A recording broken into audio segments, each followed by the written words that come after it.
వికలాంగుల విషయంలో ప్రభుత్వం అయితే కొంచెం మంచిగా ఆలోచన చేస్తా ఉన్నట్టు తెలుస్తా ఉందండి. ఏంటంటే ఇంతవరకు 80% అంగవైకల్యం ఉన్న వారికే ఫ్రీగా సైకిల్ గాని మోటార్ సైకిల్ గాని ఇచ్చేది. ఇప్పుడు దాని సంఖ్య 40% తగ్గించింది. దాని విషయంలో మనం ఇప్పుడు అప్డేట్ తెలుసుకుందాం.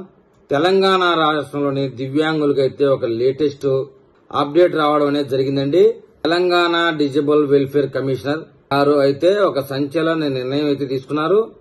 ఆ నిర్ణయానికి సంబంధించినటువంటి ఉత్తర్వులు కూడా జారీ చేయడం జరిగిపోయింది. ఆ ఉత్తర్వులు ఏంటి, వికలాంగులకు దానివల్ల జరిగే మేలేంటి అనే విషయానికి వెళ్తే, నిన్నటి రోజు తెలంగాణ వికలాంగుల సంక్షేమ శాఖ కమిషనర్ గారైతే అనితా రామచంద్రన్ గారు ఉత్తర్వులను జారీ చేయడం అనేది జరిగిందట. ఆ ఉత్తర్వులోని విషయం ఏంటంటే, వికలాంగులకు అందించేటటువంటి యంత్రాలు ఏమిటి అయితే ఉంటాయో, ఉపకరణాలు అంటే వెహికల్స్, ఫ్రీగా మోటార్ సైకిల్స్ అలాంటివి, అవే కాకుండా వికలాంగులకు ఉపయోగపడే పరికరాలు ఏవైనా సరే వాటిని అందుకునేందుకు 40% డిజబిలిటీ ఉంటే సరిపోతుంది అని, అంటే 40% వైకల్యం ఉంటే సరిపోతుందని ఆ ఉత్తర్వుల్లో వివరంగా పేర్కొనడం జరిగిందట. అయితే 40% వైకల్యం ఉంటే ఏంటి అంటే గతంలో ఎంత ఉండేది అనే విషయానికి వెళ్తే, వికలాంగులలో శారీరక కేటగిరీ సంబంధించి లోకో మోటార్ డిజబిలిటీకి సంబంధించి ఈ వికలాంగులకైతే ఫ్రీగా రెట్రో మోటార్ సైకిళ్లు అందించేవారు. అంటే 3 చక్రాల మోటార్ వాహనాల సంగతి. ఆ మోటార్ వాహనాలు పొందాలి అంటే గతంలో గనక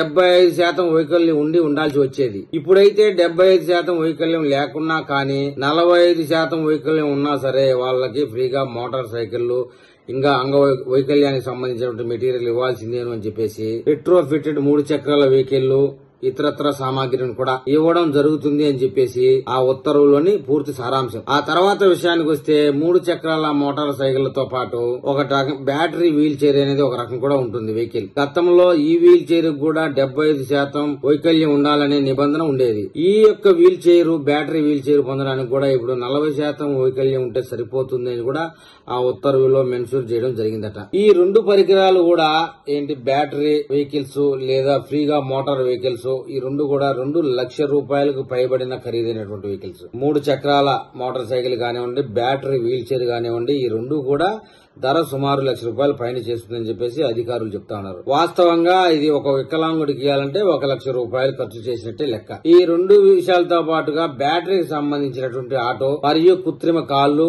ఆర్టిఫిషియల్ మెటీరియల్ కానివ్వండి, ఇప్పుడు సంఖ కర్రలు కానివ్వండి, ఇతరత్ర చాలా మెటీరియల్ ఉంటాయి వైకల్యానికి సంబంధించినవి. అవన్నీ కలుపుకొని వికలాంగులకు ఉపయోగపడే పరికరాలు మొత్తం సైతం 40% వైకల్యం ఉంటే చాలు ఇవ్వచ్చు అనేటువంటి ఉత్తర్వులు జారీ చేయడం జరిగింది. ఇది శారీరక వికలాంగులకు సంబంధించిన విషయం. ఇక అందుల విషయానికి వెళ్తే, గతంలో అందులకి ట్యాబులు, ల్యాప్టాప్లు కూడా అందించడం మనం విన్నాం. ఈ ట్యాబులు, ల్యాప్టాప్లు పొందడం కోసం అయితే గనక 70% వైకల్యం ఉండాలని గతంలో నిబంధన ఉండేది. 40% పైబడి వైకల్యం ఉంటే ఇప్పుడు అందులకి కూడా ఈ ట్యాబులు, ల్యాప్టాప్లు అందించడం జరుగుతుంది అనేది కూడా ఆ ఉత్తర్వులో మరొక సారాంశం. ఇక తర్వాత చెవిటి, మూగ వాళ్ళ విషయానికి వచ్చినట్లయితే వాళ్ళకి స్మార్ట్ ఫోన్లు అందించడం గతంలో జరిగేది. అవి 4G గానీ 5G స్మార్ట్ ఫోన్లు అయినా సరే ఈ స్మార్ట్ ఫోన్లకు దరఖాస్తు చేసుకున్నా గానీ గతంలో దానికి కూడా 70-75% ఉన్న వాళ్ళకే అందించేవారు. ఇప్పుడు అందించే వాళ్లకు 40% వైకల్యం ఉన్నా సరిపోతుంది. ఈ స్మార్ట్ ఫోన్లు ENT వారికి అందించడం జరుగుతుంది. మొత్తం సారాంశం ఏంటంటే,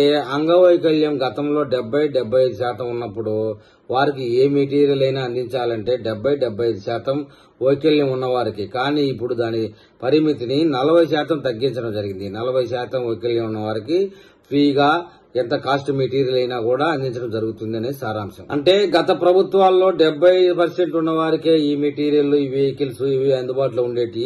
ఇప్పుడు మా ప్రభుత్వంలో 40% వైకల్యం ఉన్నవాడు ఇస్తున్నాము అని చెప్పేసి మన కాంగ్రెస్ ప్రభుత్వం చెప్పుకోవడానికి కూడా వీలుంటుంది అంటున్నారు. ఇది ప్రభుత్వ ఉద్దేశం మాత్రమే. వీటన్నిటికీ నోటిఫికేషన్ రిలీజ్ కావడం అనేది జరిగిపోయింది. ఈ పరికరాలకు మీరు దరఖాస్తు చేసుకోవాలంటే గనక ఆన్లైన్ లో చేసుకోవాల్సి ఉంటుంది. OBMMS వెబ్సైట్ లోకి వెళ్లి మీరు ఆన్లైన్ లో దరఖాస్తు చేసుకోవాల్సి ఉంటుంది. ఇక నిబంధనలు ఏమిటి అంటే, 40% వైకల్యం ఉన్న వారికి కూడా ఈ పరికరాలు అందిస్తామని ప్రభుత్వ వర్గాలు, అధికారులు తెలియజేశారు కనుక ఇక వయసు ఎంత ఉండాలి అనే విషయానికి వెళ్తే, సదరం సర్టిఫికెట్ కూడా ఖచ్చితంగా ఉండాలా అనే విషయానికి వెళ్తే, లేకపోతే UDID కార్డు ఖచ్చితంగా ఉండాలా, దానికి సంబంధించిన ఆదాయ పరిమితులు ఏంటి, ఈ ఉపకరణాలు మెటీరియల్ పొందేదానికి గైడ్ లైన్స్ ఏమిటి అన్నది ఈ ఉత్తర్వులు పబ్లిక్ డొమైన్ లోకి వచ్చిన తర్వాతనే మనకు పూర్తి సమాచారం సమాచారం తెలియడం అనేది జరుగుతుంది. ఈ పబ్లిక్ డొమైన్ లోకి వచ్చిన తర్వాత లేటెస్ట్ అప్డేట్ కోసం నేను మళ్ళీ ఒక వీడియో చేస్తాను.